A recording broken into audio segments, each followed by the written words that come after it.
Today, we have to talk about artificial intelligence. Machine learning models are quietly filtering into hospital workflows, dictating triage queues, and predicting staffing needs, often without any nursing-specific oversight. That leaves a massive gap in patient safety.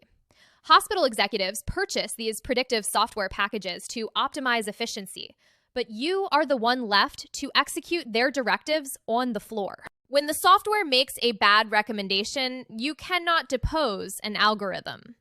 The developers who wrote the code aren't standing next to the bed holding a chart. If a machine-driven care decision leads to a negative outcome, the ultimate legal liability falls squarely on your professional license.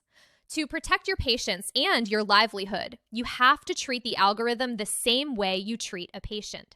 You have to assess it. The first thing to assess for is algorithmic bias. AI models learn by processing massive amounts of historical healthcare data, which means they absorb generations of unequal access and flawed medical practices. For a physical example, look at this photo showing a digital pulse oximeter. We know these standard devices frequently overestimate oxygen levels in patients with darker skin tones due to how they were initially calibrated.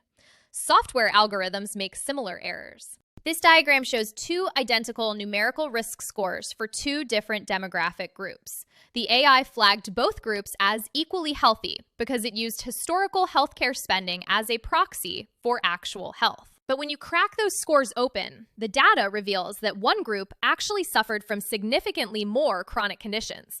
They just historically received less care. Left unchecked, the algorithm quietly multiplies those existing inequities. Vendors regularly market these tools as massive time savers, yet the reality for the bedside nurse is often a sharp increase in cognitive burden. Instead of streamlining your shift, poorly integrated AI systems bombard you with unactionable, false positive alerts that fragment your attention. When you are forced to spend more time clearing screen notifications than physically touching your patient, the technology operates as a safety hazard rather than an aid. That constant mental friction creates exhaustion, which leads to cognitive offloading. At the end of a long shift, there is an intense psychological temptation to simply agree with whatever the machine recommends. But look at this historical photo of a nurse actively assessing a patient. An algorithm cannot smell the fruity breath of ketoacidosis, and it cannot read the subtle panic shift in a patient's demeanor. Relying on a screen to make the hard calls dulls your clinical instincts and erodes the independent assessment skills that actually keep people alive. The American Nurses Association recently convened a think tank to address these risks, establishing a clear standard. AI must support, but never replace professional nursing judgment.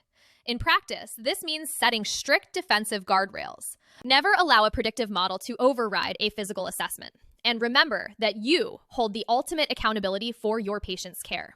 You also have to be proactive, interrogate the data for bias, advocate fiercely against alert fatigue, and demand that nursing leadership holds a permanent seat at the hospital's AI governance table.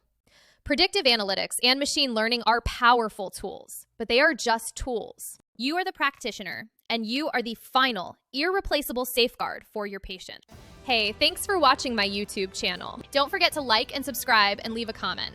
Let me know what topics you want to see more of and how I can help you become the super nurse you were born to be. I hope to see you here again real soon.